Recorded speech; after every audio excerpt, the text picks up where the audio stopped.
Okay, it is time for another episode of Grateful Gratitude with LoLo. And today I see your notes there. Yeah. Got a lot of them. I'm kind of intimidated. Oh, well, I want to talk about Helen Keller. I recently did some research on Helen Keller and found out what an intriguing and inspiring woman she was. So when she was born, she was a perfectly normal child, and at 18 to 19 months, all of a sudden she lost her vision and she was deaf. And can you imagine, not only as a child, but even as an adult, waking up one morning not being able to hear or see, the confusion that would bring. I could not even dream. I can't even imagine at my age, but anyhow, so she learned to adapt by staying close to her mom and holding on to her mom's skirt. And that was her sense of security, that she always knew that her mom would help her eat or help her go to the bathroom or whatever it would be that she needed. Well, when she was about 7 years old, her mom became pregnant again. And when her baby sister was born, Helen was separated from her mom because her mom was always taking care of the baby and she couldn't cling to her constantly. So she became very outraged. She became a very problem child because she lost what she knew. And, you know, I just want to talk about that today, about losing something that seems to be our normal and then all of a sudden it's gone. You know, I have that with my dad's loss. I've recently talked to several people that are looking for career changes. You know, of course, the pandemic brought much change. So I want to talk about you and change. Yes, please. Let's talk more about me. Yeah. No, I've experienced that a couple times in 2020. I mean, first, the pandemic. I don't think that we know yet the mental impact that the pandemic had on people. Yeah.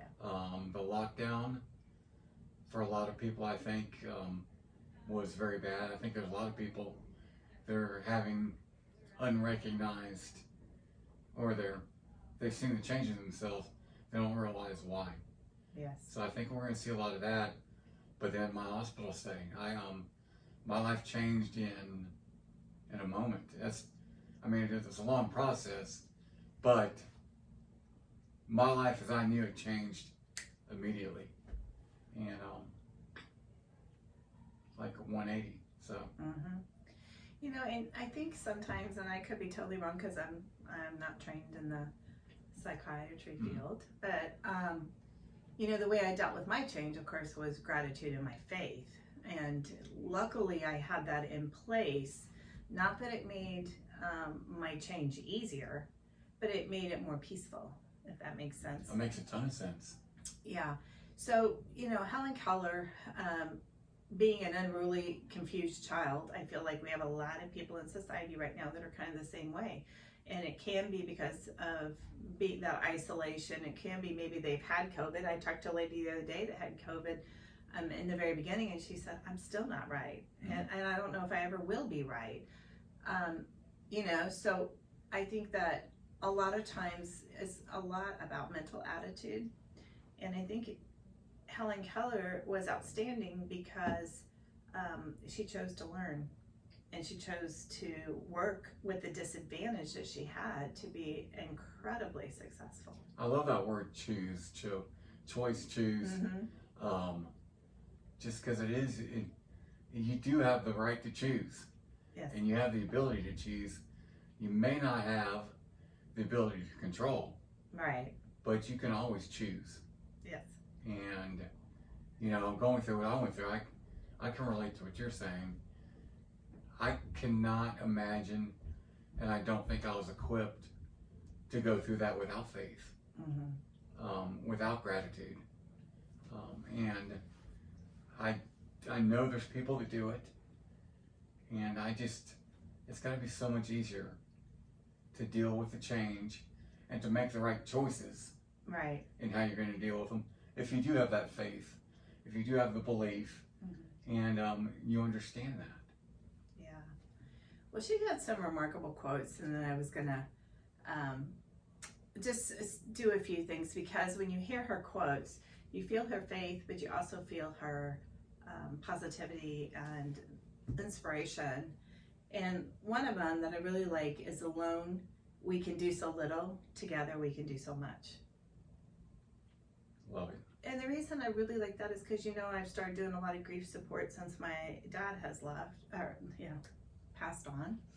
And what I find is people begin to grieve and heal better when they're with other people that understand what grief truly is. Mm-hmm.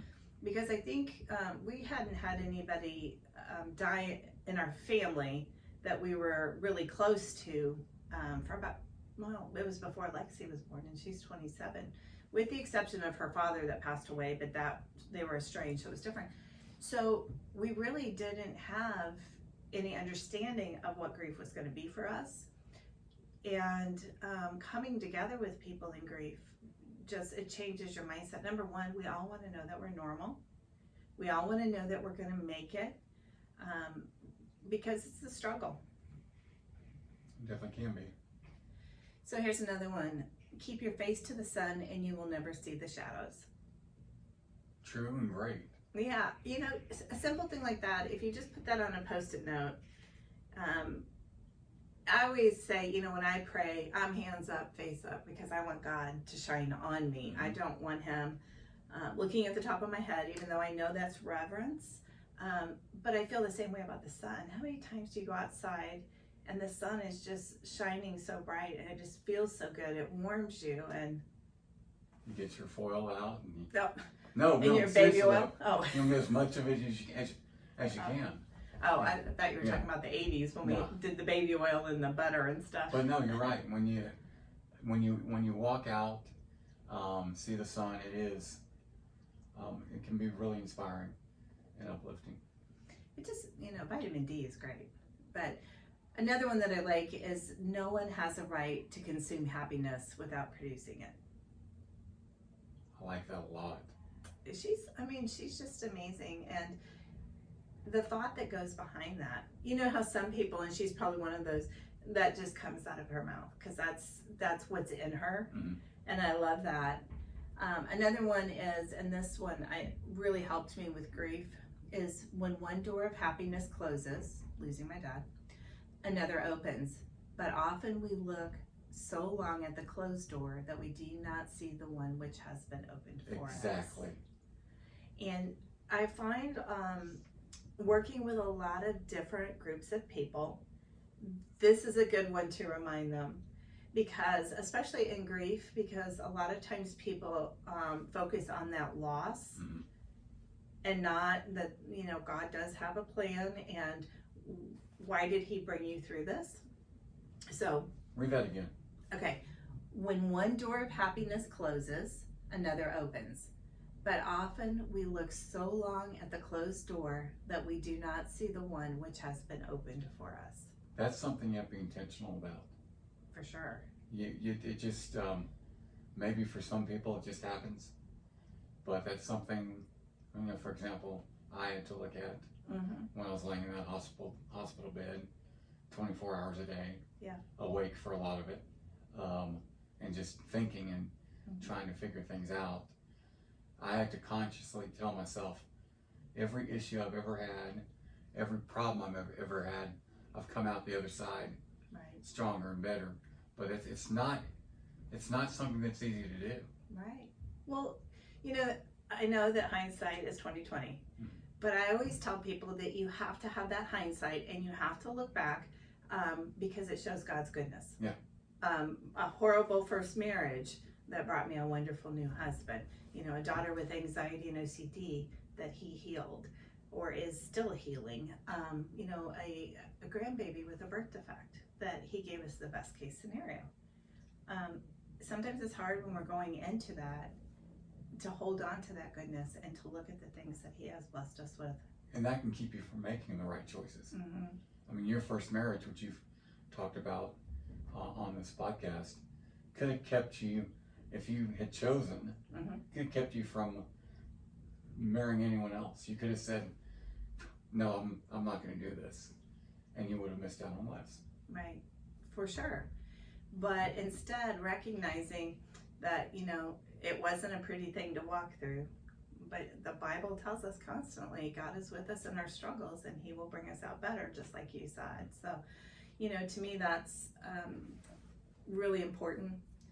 And here's another one for you. Never bend your head, hold it high, look the world straight in the eye.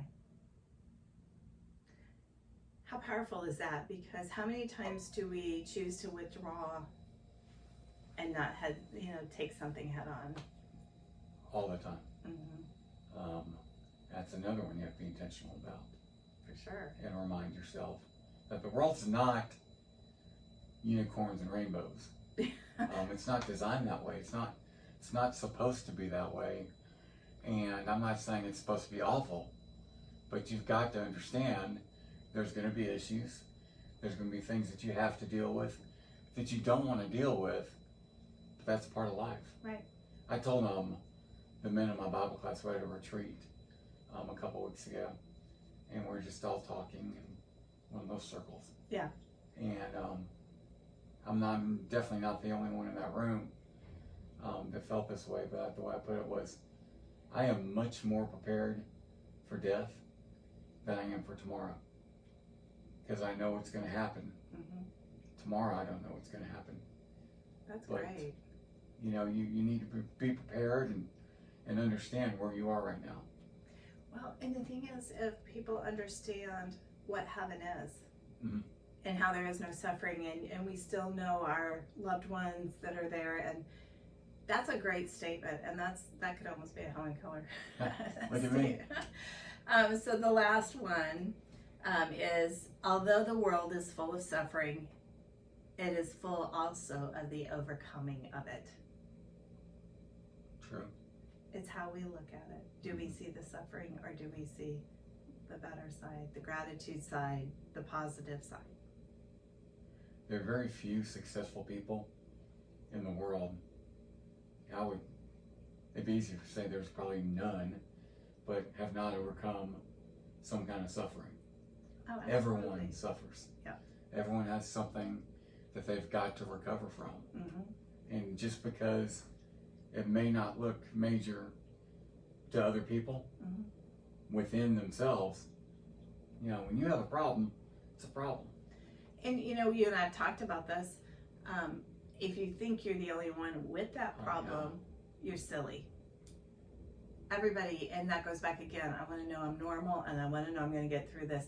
And that's why it's so important to share. And what Helen Keller did is so inspiring, that if you haven't read her story or know much about her, take a half hour and just Google it.